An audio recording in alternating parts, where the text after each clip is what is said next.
Everyone, I hope you all are doing well. तो आज का व्लॉग थोड़ा शॉर्ट होगा तो पहले ही सॉरी कह दे रही हूँ। And shout out for this video goes to multi YouTubers, so thank you so much for commenting. अगर आपको दूसरे वीडियो में शॉर्ट आउट चाहिए तो do let me know in the comment section कि कौन से ईयर में दयाराम शाहनी ने हड़प्पा सिविलाइजेशन का खोज किया था, तो मुझे कमेंट सेक्शन में बताना। और गाइज़, ये हमारा रीस्टार्ट डे 1 है।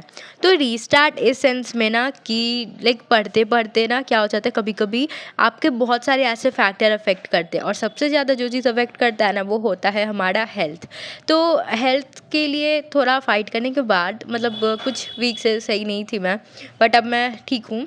तो पहले वाले व्लॉग्स में देखा होगा तुमने, तो थोड़ी बहुत चीज़ें हो रही थी मेरे साथ, बट अब मैं ठीक हूँ। तो फाइनली ये है हमारा रीस्टार्ट डे 1।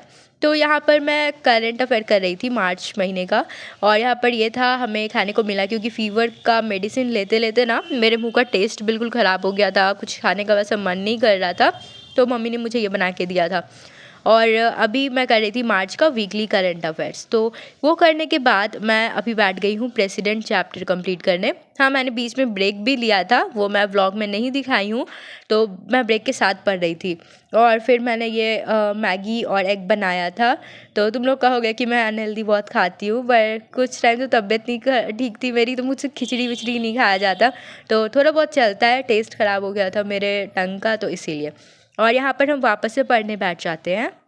तो अभी मैं पढ़ रही थी प्रेसिडेंट चैप्टर, जो कि लक्ष्मीकांत बुक का था, क्योंकि हमारे कॉलेज के एग्ज़ाम में पॉलिटिकल साइंस में जो मेरा सब्जेक्ट है उसमें प्रेसिडेंट चैप्टर हम लोग को कवर करना है। एंड आई थिंक लक्ष्मीकांत से अच्छा बुक कुछ वैसा मुझे लगा नहीं उस चैप्टर को पढ़ने के लिए, तो लक्ष्मीकांत से कवर कर रही हूँ और लेक्चर को देखते देखते।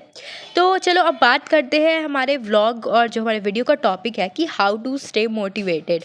तो मैं तुम लोग को बता दूँ कि देखो, ऐसा होता है ना कि मोटिवेशन ना फुल जो 100% होता है ना, उसमें से 85% खुद का फैक्टर होता है, वो सेल्फ मोटिवेशन होता है। रेस्ट 15% तुम्हारा इन्वायरमेंट, तुम्हारे सराउंडिंग से आता है। तो अगर आपको ऐसा फील हो रहा है ना कि मैं बहुत डीमोटिवेटेड हूँ या वैसा कुछ, तो आप वो चीज़ याद करो कि आपने ये डिसीज़न क्यों लिया था इस चार दीवारी में बंद होकर के पढ़ने का। आप ये सोचो कि अगर आप अभी पढ़ाई करोगे तो आप नेक्स्ट 5 ईयर में कहाँ होगे। आप ये सोचो कि आपका लाइफ पूरी तरह से चेंज हो जाएगा अगर आपने अभी टाइम दे दिया। तो हो सकता है हमारा टाइम भी चेंज हो जाए, बहुत कुछ।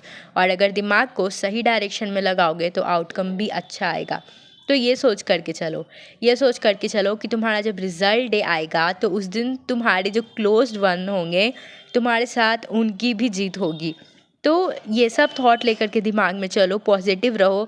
ये मत सोचो कि कितनी वैकेंसीज़ आ रही है, कितनी वैकेंसीज़ नहीं आ रही है, हो पाएगा या नहीं हो पाएगा। देखो, कुछ चीज़ें ना हमारे हाथ में नहीं होती। तो जो चीज़ हम कर सकते हैं, जो कि है हमारा हार्ड वर्क, हमारी पढ़ाई, तो क्यों ना उस पर फोकस करें रैदर दैन ये सब चीज़ों को, छोटे मोटे इश्यूज़ को बहाना लेकर के। आई एम नॉट सेइंग बहाना, बट एक होता है ना कि एक एक्सक्यूज़ दिमाग में चल रहा होता है हमारे साथ, तो वो चीज़ को मत लाओ। कोशिश करो कम से कम वो सब चीज़ें सोचने का। एंड पॉजिटिव रहो, पॉजिटिव सोचो, कुछ ना कुछ ज़रूर अचीव होगा लाइफ में अगर अभी मेहनत कर रहे हो तो। So now it's time to wind up the vlog. Thanks for clicking on this video, and I'm gonna meet you soon in my next vlog. Till then, stay happy, stay healthy, and stay productive. Thanks for watching. Bye. To move on, just to be numb, you know the rules then. No, it's not right.